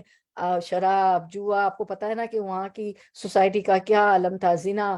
اور آخر کار بالکل مفلس و کلاش ہو کر اپنے رب کے سامنے حاضر ہونے والے ہیں. نبی صلی اللہ علیہ وسلم آپ غم نہ کریں، یہ ایک دن اپنے رب کے سامنے حاضر ہوں گے. تو یہ ساری تسلی دی جا رہی ہے نبی صلی اللہ علیہ وسلم کو ان حالات میں جو میں نے آپ کے سامنے رکھے. اب ہم جو ہے اور پھر اللہ تعالیٰ، آپ کو پتا ہے نا کہ قرآن بتایا گیا کہ یہ اتنی بڑی نعمت ہے. آپ کو تو سورۃ الفاتحہ 7 مثانی دی گئی جو بار بار دہرائی جانے والی ہے، جو کہ ہر نماز میں دہرائی جاتی ہے. اور جو یہ آپ کام کر رہے ہیں وہ دنیا جمع کرنے سے بہتر ہے جو ان سرداران قریش اور جو ہے خوشحالیوں اور نعمتوں سے مالا مال ہے. وہ بالکل بفضلی و برحمتی فبذالک فلیفرحوا، سورۃ یونس میں فرمایا وہ خیر مما یجمعون. آپ کہہ دیجئے کہ بس لوگوں کو اللہ کے اس انعام اور رحمت پر خوش ہونا چاہیے، وہ اس سے بدرجہ بہتر ہے جس کو وہ جمع کر رہے ہیں. تو جو سرداران قریش اور مکہ کے لوگ جمع کر رہے ہیں، جو مشرک اور کافر جمع کر رہے ہیں، اس سے بہتر یہ ہے کیا ہے، قرآن جمع کرنا. آپ ان سے ہوا خیر مما یجمعون، آپ ان سے بہتر چیز جمع کر رہے ہیں. آپ کو پتہ ہے نا 1 حرف پڑھنے پہ 100 نیکیوں کا ثواب ہے. اور پھر تزکیہ نفس بھی ہوتا ہے، انسان ببلا اخلاق کے اعلیٰ درجے پہ ہوتا ہے، اللہ تعالیٰ بھی راضی ہوتے ہیں. اور جو ہے بہت اچھا اخلاق، انک لعلی خلق عظیم. اور لوگوں کا بھی اخلاق، آپ نے لوگوں کا بھی تزکیہ کیا، اچھا کر دیا. یہ جو آپ کے مٹھی بھر مسلمان جمع ہوئے، شراب، جوا، زنا، ہر برائی سے وہ باہر نکل آئے، حتیٰ تک کہ بیٹیوں کو بھی قتل کر دیتے، زندہ درگور کر دیتے تھے. تمام اخلاقی برائی پستی سے نکل آئے تھے وہ لوگ، اتنے بلند کردار ہو گیا تھا. تو قرآن کی عظیم آیت کے فضائل، اہمیت اور نام ہم پڑھتے ہیں. چلیں ہم اس کی تفصیل دیکھتے ہیں، حدیث بھی دیکھتے ہیں. قرآن کی عظیم آیت کی فضائل، اہمیت اور نام، virtues, importance, names of great آیا آف قرآن. اور وہ عظیم آیت ہے اعظم سورہ من القرآن، سورۃ الفاتحہ، قرآن پاک کی عظیم ترین سورت. حالانکہ آج سورۃ الفاتحہ کا درس نہیں ہے، لیکن ہمارے رب کتنے مہربان ہیں کہ وہ ہماری یاد دہانی اور ریویژن کرواتے ہیں. تو ہم دیکھ لیتے ہیں. وَلَقَدْ آتَيْنَاكَ سَبْعًا مِّنَ الْمَثَانِي وَالْقُرْآنِ الْعَظِيمِ. اور ہم نے محمد صلی اللہ علیہ وسلم تم کو 7 آیتیں جو نماز میں دہرا کر پڑھی جاتی، یعنی سورۃ الحمد، یعنی کہ سورۃ الفاتحہ اور عظمت والا قرآن عطا فرمایا ہے۔ نبی صلی اللہ علیہ وسلم، ایک حدیث مبارکہ ہے، اس میں ہم دیکھتے ہیں کہ نبی صلی اللہ علیہ وسلم نے، ابو سعید معلیٰ رضی اللہ عنہ نے بیان کیا کہ میں مسجد میں نماز پڑھ رہا تھا، رسول اللہ صلی اللہ علیہ وسلم نے مجھے اسی حالت میں بلایا، میں نے کوئی جواب نہیں دیا۔ پھر بعد میں نے حاضر ہو کر عرض کیا، یا رسول اللہ صلی اللہ علیہ وسلم، میں نماز پڑھ رہا تھا، کیونکہ نماز پڑھ رہے تھے نا، تو انہوں نے جواب نہیں دیا اس صحابی نے۔ تو پھر بعد میں وہ گئے اور کہا کہ میں نماز پڑھا تھا۔ اس پر آپ صلی اللہ علیہ وسلم نے فرمایا کہ کیا اللہ تعالیٰ نے تم سے نہیں فرمایا ہے کہ استجیبوا للہ ولرسولہ اذا دعاکم؟ اللہ تعالیٰ نے تمہیں نہیں فرمایا ہے کہ یا ایھا الذین آمنوا استجیبوا للہ ولرسولہ اذا دعاکم، یعنی اے ایمان والو، اللہ اور اس کے رسول کی بات مان لو جب بھی وہ تمہیں پکارے۔ تو یہ جو تھی سورۃ الانفال کی آیت 24 ہے، اس کا حوالہ دیا آپ سے نے کہ اللہ اور اس کے رسول جب تمہیں بلائیں تو ہاں میں جواب دو۔ پھر آپ صلی اللہ علیہ وسلم نے مجھ سے فرمایا کہ آج میں تمہیں مسجد سے نکلنے سے پہلے ایک ایسی صورت کی تعلیم دوں گا جو قرآن کی سب سے بڑی صورت ہے۔ پھر آپ نے میرا ہاتھ اپنے ہاتھ میں لیا، اور جب آپ باہر نکلے تو میں نے یاد دلایا کہ آپ نے مجھے قرآن کی سب سے بڑی صورت بتانے کا وعدہ کیا تھا۔ آپ صلی اللہ علیہ وسلم نے فرمایا، الحمدللہ رب العالمین، یہی وہ سبا مثانی ہے، یعنی کہ 7 دہرائے جانے والی سورت اور قرآن عظیم ہے جو مجھے عطا کیا گیا ہے، یعنی سورۃ الفاتحہ۔ پھر ایک اور حدیث ہم دیکھتے ہیں، بن مولا رضی اللہ عنہ فرماتے ہیں کہ مجھ سے محمد بن بشار نے بیان کیا کہ، اور ابو سعید مولا رضی اللہ عنہ نے بیان کیا کہ رسول اللہ صلی اللہ علیہ وسلم میرے پاس سے گزرے، میں اس وقت نماز پڑھ رہا تھا، نبی کریم صلی اللہ علیہ وسلم نے مجھے بلایا، میں نماز سے فارغ ہونے کے بعد خدمت میں حاضر ہوا۔ آپ صلی اللہ علیہ وسلم نے دریافت فرمایا کہ فوراً ہی کیوں نہ آئے؟ عرض کیا کہ نماز پڑھ رہا تھا۔ پھر اس پر آپ صلی اللہ علیہ وسلم نے فرمایا کہ کیا اللہ نے تم لوگوں کو حکم نہیں دیا ہے کہ اے ایمان والو، جب اللہ اور اس کے رسول تمہیں بلائیں تو لبیک کہو؟ پھر آپ صلی اللہ علیہ وسلم نے فرمایا کہ کیوں نہ آج میں تمہیں مسجد سے نکلنے سے پہلے قرآن کی سب سے عظیم صورت بتاؤں؟ پھر آپ بتانے سے پہلے مسجد سے باہر تشریف لے جانے کے لیے اٹھے تو میں نے یہ بات یاد دلائی۔ آپ صلی اللہ علیہ وسلم نے فرمایا کہ سورۃ الفاتحہ الحمدللہ رب العالمین، یہی سبا مثانی، بار بار دہرائے جانے والی صورت ہے، اور یہی قرآن عظیم ہے جو مجھے دیا گیا ہے۔ سبا مثانی ہے نا کہ ہم بار بار اس کو دہراتے ہیں ہر رکعت میں نماز کی۔ پھر رسول اللہ صلی اللہ علیہ وسلم نے فرمایا، ام القرآن ہی سب المثانی والقرآن العظیم۔ رسول اللہ صلی اللہ علیہ وسلم نے فرمایا کہ ام القرآن یعنی سورۃ الفاتحہ یہی سبا مثانی اور قرآن عظیم ہے۔ پھر ایک اور ہمیں حدیث ملتی ہے کہ حضرت ابن عباس رضی اللہ عنہ تعالیٰ سے روایت ہے کہ جبریل علیہ السلام نبی اکرم صلی اللہ علیہ وسلم کے پاس بیٹھے ہوئے تھے۔ جبریل علیہ السلام تو آپ کے پاس تشریف لاتے تھے نا، تو اسی طرح جبریل علیہ السلام آپ صلی اللہ علیہ وسلم کے پاس بیٹھے ہوئے تھے مدینہ میں۔ تو اچانک انہوں نے اوپر سے ایسی آواز سنی جیسے دروازہ کھلنے کی ہوتی ہے، تو انہوں نے اپنا سر اوپر اٹھایا اور کہا، آسمان کا یہ دروازہ آج ہی کھولا گیا ہے، آج سے پہلے کبھی نہیں کھولا گیا۔ اس سے ایک فرشتہ اترا، تو انہوں نے کہا، جبریل علیہ السلام نے، یہ ایک فرشتہ آسمان سے اترا ہے، آج سے پہلے کبھی نہیں اترا۔ اس فرشتے نے سلام کیا، اور آپ صلی اللہ علیہ وسلم نے کہا، اور آپ صلی اللہ علیہ وسلم سے اس فرشتے نے کہا جو کبھی نہیں اترا تھا، آپ کو 2 نور ملنے کی خوشخبری ہے جو آپ سے پہلے کسی نبی کو نہیں دیے گئے، ایک فاتحۃ الکتاب سورۃ فاتحہ، اور دوسری سورۃ البقرہ کی آخری آیات۔ پتہ ہے نا، آخری آیت تو ہم سونے سے پہلے پڑھتے ہیں نا، آپ ان دونوں میں سے کوئی جملہ بھی نہیں پڑھیں گے مگر وہ آپ کو عطا کر دیا جائے گا۔ تو کیا ہوتا ہے کہ ہم یہ پڑھتے ہیں نا سورۃ البقرہ کی آخری آیات، تو اس سے دعا قبول ہوتی ہے۔ تو اب ہم دیکھتے ہیں صحیح بخاری میں ہے نا، یہ جو باب الفضائل فاتحۃ الکتاب، سورۃ الفاتحہ قرآن پاک کی اس کی فضائل دیکھ لیتے۔ سورۃ الفاتحہ قرآن پاک کی عظیم ترین سورت ہے، اس کے پڑھنے سے بہت زیادہ اجر ملتا ہے۔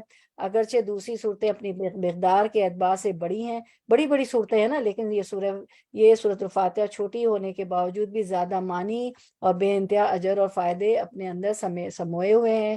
حافظ بن حجر علامہ قرطبی کے حوالے سے لکھتے ہیں کہ سورۃ الفاتحہ کی خصوصیت یہ ہے کہ یہ قرآن کریم کا مقدمہ یعنی پریفیس ہے، جو قرآنی علوم علوم پر مشتمل ہے۔ اس میں اللہ تعالیٰ کی حمد و ثنا اور بندوں کی طرف سے عبادت اور اخلاص کا اظہار ہے، اللہ تعالیٰ سے طلب ہدایت اور اپنی عاجزی کا اظہار ہے، اور اس میں سے اس کی نعمتوں کے کوئی ایمان افروز بیانات ہیں، آخرت کے حالات اور منکرین کا انجام بھی بتایا گیا ہے۔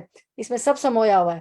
ایک اور روایت میں آتا ہے کہ نبی صلی اللہ علیہ وسلم کسی سفر میں تھے تو ایک آدمی آپ کے پاس اترا، وہ کہتا ہے کہ نبی صلی اللہ علیہ وسلم نے اس کی طرف متوجہ ہو کر فرمایا کہ کیا میں تمہیں قرآن کے افضل حصے کے بارے میں نہ بتاؤں؟ پھر آپ نے اس پر الحمدللہ رب العالمین کی تلاوت کی۔ نبی صلی اللہ علیہ وسلم نے فرمایا اللہ عز و جل نے ام القرآن یعنی الفاتحہ جیسی صورت نہ تو تورات میں نازل کی اور نہ ہی انجیل میں، اور یہی 7 مثانی ہے، اور یہی سورہ میرے اور میرے بندے کے درمیان تقسیم شدہ ہے، اور میرے بندے کے لیے وہ ہے جو اس نے مانگا، مسند احمد میں ہے۔ تو اس صورت کے پہلے حصے میں اچھا اللہ کی حمد و ثنا ہے، پھر بندہ اپنے اخلاص کا اظہار کرتا ہے اور یہ دعا کرتا ہے، اس صورت کے پڑھنے سے اللہ تعالیٰ جواب دیتے ہیں۔ تو سورۃ الفاتحہ اعظم سورہ من القرآن، قرآن پاک کی عظیم ترین سورت ہے۔ سورۃ الفاتحہ کے نام دیکھ لیتے ہیں۔ سورۃ الفاتحہ کے نام: فاتحۃ الکتاب، فاتحۃ الکتاب کے ساتھ اس سورت کو، اب آپ انعام دیکھتی جائیے اور نوٹ کرتی جائیے، اور آپ کو اسکرین شاٹ بھی لینی ہے۔ فاتحۃ الکتاب، فاتحۃ الکتاب کے ساتھ اس سورت کو اس لیے موسوم کیا گیا ہے کہ مصحف، یہ مصحف کہتے ہیں قرآن کو، مصحف کا افتتاح، مصحف کی ابتدا، شروعات اس صورت سے ہوتی ہے، اور نماز میں قرات کا افتتاح بھی اس صورت سے ہوتا ہے، اور یہ کثرت حدیث میں تصریح ہے کہ نبی صلی اللہ علیہ وسلم نے اس صورت کو فاتحۃ الکتاب فرمایا۔ امام ترمذی سے روایت ہے کہ حضرت عبادہ بن صامت رضی اللہ عنہ بیان کرتے ہیں کہ نبی کریم صلی اللہ علیہ وسلم نے فرمایا، جس شخص نے فاتحۃ الکتاب کو نہیں پڑھا اس کو نماز کامل نہیں ہونی۔ تو یہ کتاب اگر سورۃ الفاتحہ نہیں پڑھیں گے تو نماز پوری نہیں ہوگی۔ اس کا دوسرا نام ہے ام القرآن۔ نبی کریم صلی اللہ علیہ وسلم نے اس سورت کو ام القرآن فرمایا ہے۔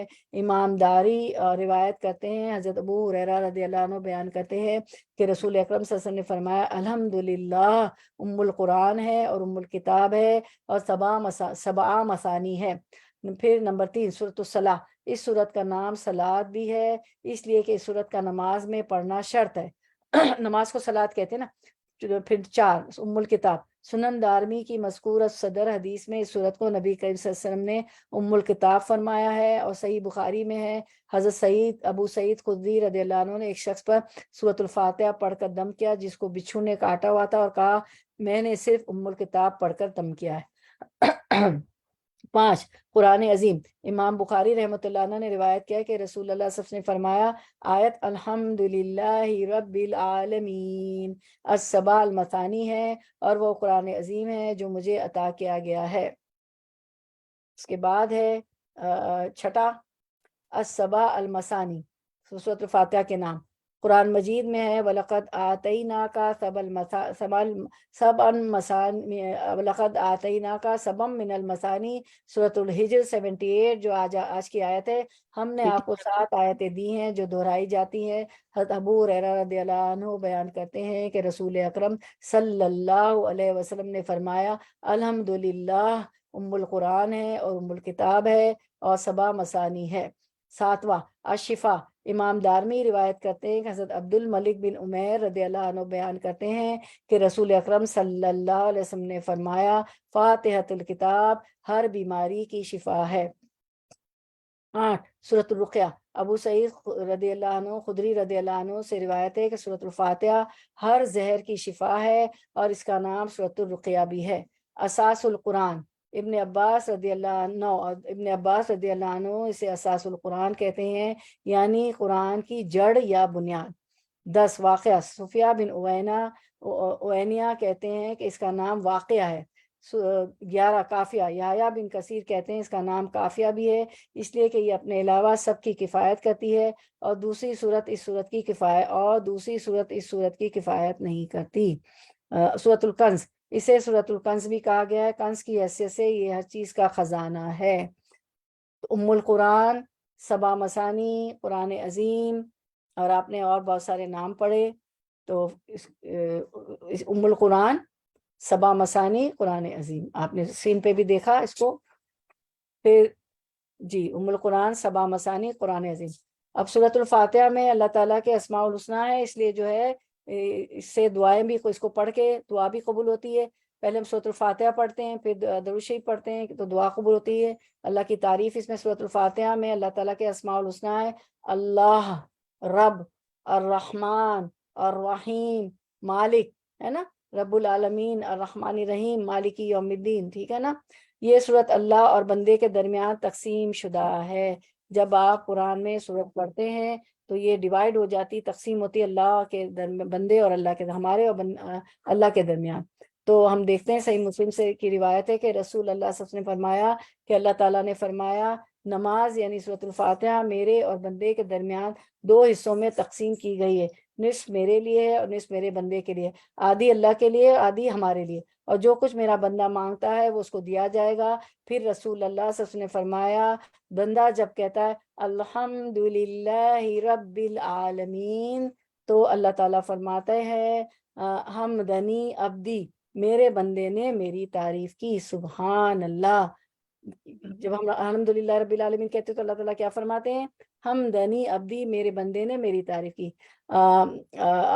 الرحمن الرحیم تو اللہ جب بندہ کہتا ہے الرحمن الرحیم تو اللہ تعالیٰ فرماتا ہے کہ میرے بندے نے میرے فرماتا ہے حمدنی اسنا علی عبدی، میرے بندے نے میری ثنا بیان کی، کہ اللہ تعالیٰ نے میرے بندے نے میری ثنا بیان کی، یعنی میری تعریف بیان کی۔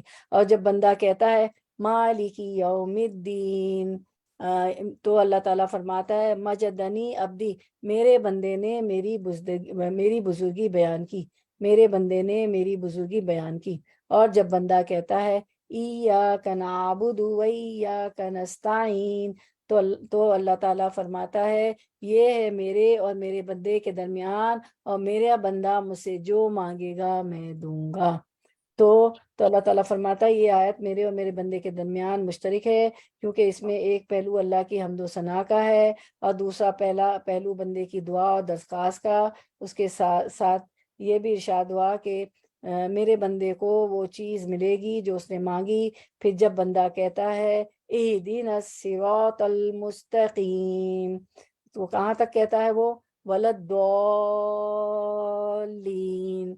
پھر بندہ ولداللین تک پڑھتا ہے تو اللہ تعالیٰ فرماتا ہے یہ سب میرے بندے کے لیے ہے اور یہ جو مانگے گا وہ اس کے لیے ہے، سبحان اللہ، سبحان اللہ۔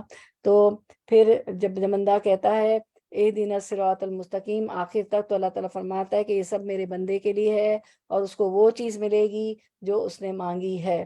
تو آپ دیکھیں کہ کتنے فضیلت ہے اس کی، اور بندے اور اللہ کے درمیان یہ تقسیم شدہ ہے، اور اللہ تعالیٰ جواب دیتے، اس لیے پوز دے کر پڑھے نا، ایک آیت کے بعد پوز دیں۔ پھر ہم دیکھتے ہیں کہ اس پر ایک حدیث ہے، اس کی شفا میں ایک حدیث ہے، تو ہم پڑھتے ہیں کہ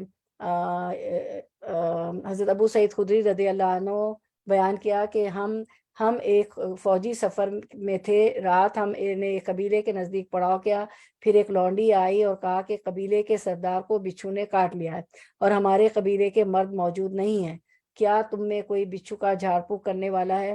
دراصل صحابہ کرام ایک جنگی سفر میں تھے اور کسی بستی میں گئے تو بستی والوں نے مہمانی سے ان کو مہمان بنانے سے انکار کر دیا۔ وہاں سرائے موٹیلز اور ہوٹلز تو ہوتے نہیں تھے، بستی والے مہمانی کرتے تھے، انہوں نے منع کر دیا۔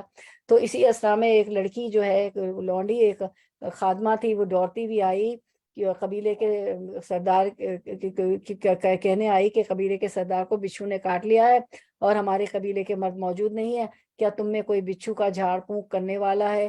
ایک صحابی ابو سعید خدری رضی اللہ عنہ اس کے ساتھ کھڑے ہو گئے، اور صحابہ کرام کہتے کہ ہم کو معلوم تھا کہ وہ جھاڑ پھونک نہیں جانتے، لیکن انہوں نے قبیلے کے سردار کو جھاڑا تو اسے صحت ہو گئی، اس نے اس کے شکرانے میں 30 بکریاں دینے کا حکم دیا اور ہمیں دودھ پلایا۔ جب وہ جھاڑ پھونک کر کے واپس آئے تو ہم نے ان سے پوچھا کہ اے ابو سعید خدری تم واقعی کوئی منتر جانتے ہو؟ تو انہوں نے کہا کہ نہیں، میں نے تو صرف سورۃ الفاتحہ پڑھ کر اس پر دم کر دیا۔ ہم نے کہا اچھا، جب تک ہم رسول کریم صلی اللہ علیہ وسلم سے اس کے مطابق نہ پوچھ لیں ان بکریوں کے بارے میں اپنی طرف سے کچھ نہ کہو، یعنی ہم بکریوں کو ہاتھ بھی نہیں لگائیں گے، کچھ بھی نہیں کہیں گے۔ چنانچہ ہم نے مدینہ طیبہ پہنچ کر حضور صلی اللہ علیہ وسلم سے ذکر کیا تو آپ سب نے فرمایا کہ انہوں نے کیسے جانا کہ سورۃ الفاتحہ منتر بھی ہے، یعنی ابو سعید خدری نے کیسے دم کر دیا، ان کو کیسے پتا چلا کہ اس سے دم بھی کیا جاتا ہے. تو جاؤ یہ مال حلال ہے، آپ سب نے فرمایا اسے تقسیم کر لو اور اس میں میرا بھی حصہ لگاؤ. تو یعنی ان کو خوش کرنے کے لیے کہ یہ چیز تم نے صحیح کی.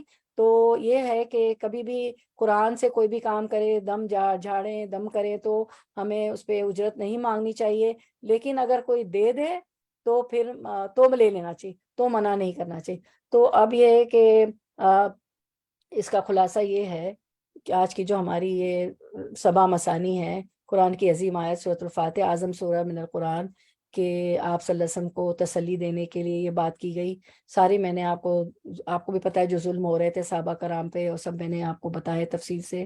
تو آپ صلی اللہ علیہ وسلم کو تسلی دی گئی کہ آپ ان کی جو ہے جو یہ لوگ مصروف ہیں اور بہت زیادہ حرام کمائی کر رہے ہیں، بہت زیادہ مٹیریلسٹک لوگ ہیں، اور سرداران قریش اور جو ہے سارے مکہ کے لوگ، اور جنہوں نے آپ کی تکذیب کی، مان کے نہیں دے رہے اللہ کا کلام، آپ کا دم گھٹتا ہے. تو پہلے تو کہ آپ جو ہے صبر کیجئے، خوبصورت صبر کیجئے، اس کی بھی ہم نے تفصیل دیکھ لی. اور ہوا خیر مما یجمعون، جو کچھ یہ کر رہے ہیں اس سے بہتر تو قرآن کو جمع کرنا ہے، اور اس کے بڑے اجر ہیں. آپ دیکھیں کتنے سارے شفا بھی ہے اور سب کچھ ہے. تو ہم پہ، ہمارے لیے بھی اس میں یہ عمل ہے کہ کوئی ہمیں کتنا تنگ کرے، کوئی ستائے، کوئی مذاق اڑائے، کوئی ٹھٹا اڑائے، اگر ہم دین پہ ہیں، اچھی نمازیں پڑھ رہے ہیں، حقوق اللہ، حقوق العباد ادا کر رہے ہیں، بندوں کے بھی حقوق کر رہے ہیں، شوہر کے، بچوں کے، رشتہ داروں کے، سب کے، اور ہماری مذاق اڑایا جا رہا ہے کہ تو بہت حجاب کر رہی ہے، بھائی جب دیکھو نماز پڑھ رہی ہے، مطلب ہم شو آف تو نہیں کر رہے ہوتے، کچھ بھی کر رہے ہوتے ہیں، تو 10 چوہے مار کے جو ہے بلی چلی حج کو. تو کبھی بھی برا نہیں منانا ان کی باتوں کا، اور ہمیں صبر کرنا ہے. خوبصورت صبر، فصفح جمیل ہے نا آج کی جو ہماری آیت تھی.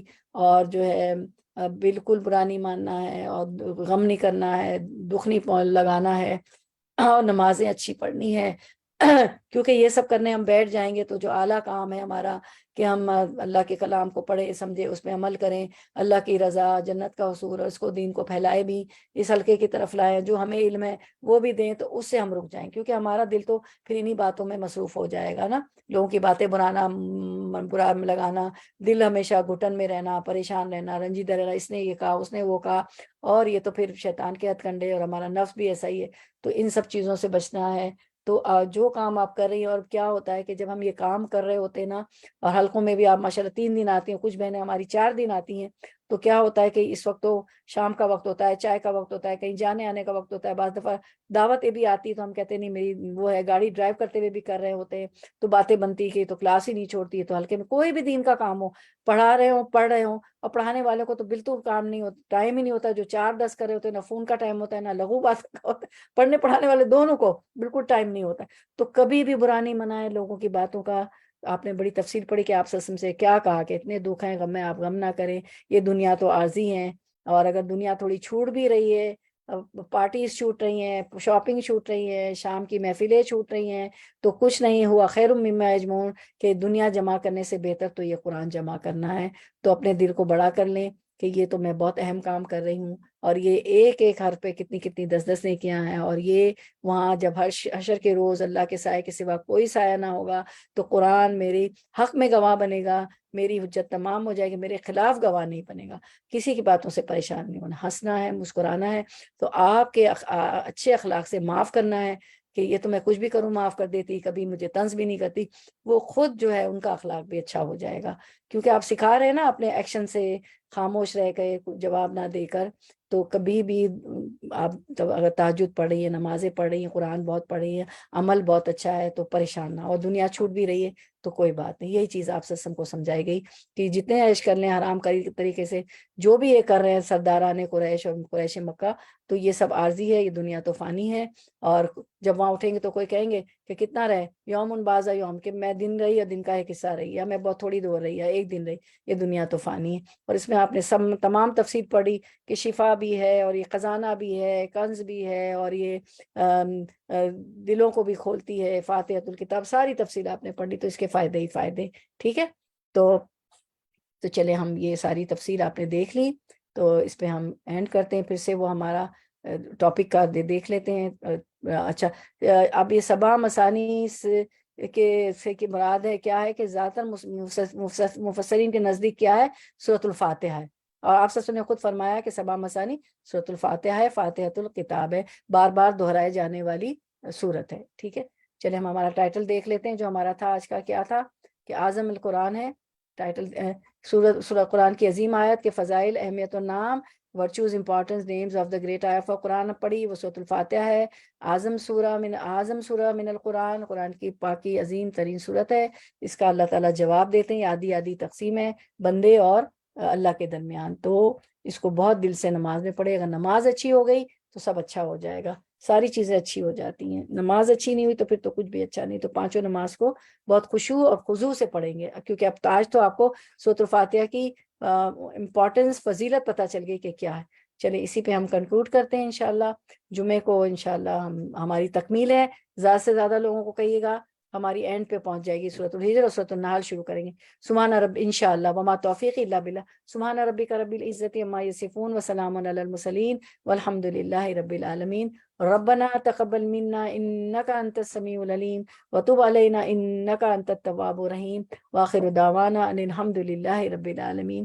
سبحانک اللہم وبحمدک، نشہد ان لا الہ الا انت، نستغفرک ونتوب الیک۔ السلام علیکم ورحمۃ اللہ وبرکاتہ۔ شہناز بجی، وعلیکم السلام رحمۃ آپ اللہ نے وبرکاتہ۔ بتایا تھا کہ وہ جو بیمار ہیں ان کی دعا جی دعا ہاں، کریں بہت ان اچھا کے عادل لیے۔ ہے، ہماری فائقہ بہن جو ہے بہت بیمار ہو گئی ہے، ان کا کانفرنس کال ہمارے گروپ پہ ایک میسج آیا ہے کہ ان کو برین میں کلاٹ ہو گئی اور بول بھی نہیں پا رہی تھی، پھر بھی انہوں نے ہمیں میسج دیا، تو ہم ان کے لیے دعا کر لیتے ہیں۔ چلیں عزب الباس رب الناس بیماروں کے لیے، سب پریشان کے لیے۔ اللہ شفاء کا شفاء اللہ یغادر سقما، عزب الباس رب الناس وصفی انت شافی لا شفاء اللہ شفاء کا شفاء اللہ یغادر سقما، صلی اللہ العظیم رب العرش العظیم ان یشفیکا، اے اللہ جتنے بھی جو ہے بیمار ہیں ان کو شفاء کلیہ کاملہ عاجلہ عطا فرمائیے، ہماری حاضر غیر حاضر بہن کل مسلم مسلمات مومن مومنات کو، اور ہماری فائقہ بہن کو بھی شفاء کلیہ کاملہ عاجلہ عطا فرمائیے۔ یقیناً وہ ہاسپٹل میں ہوں گی، بولا بھی نہیں جا رہا تھا، ان کو کمپلیٹ شفا عطا فرما دیجیے،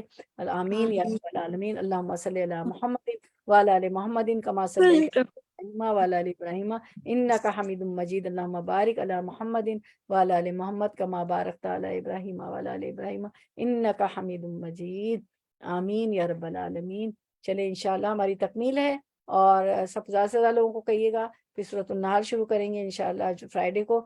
چلے مجھے اجازت دیجیے، پھر میں انشاءاللہ حاضر خدمت ہوں گی۔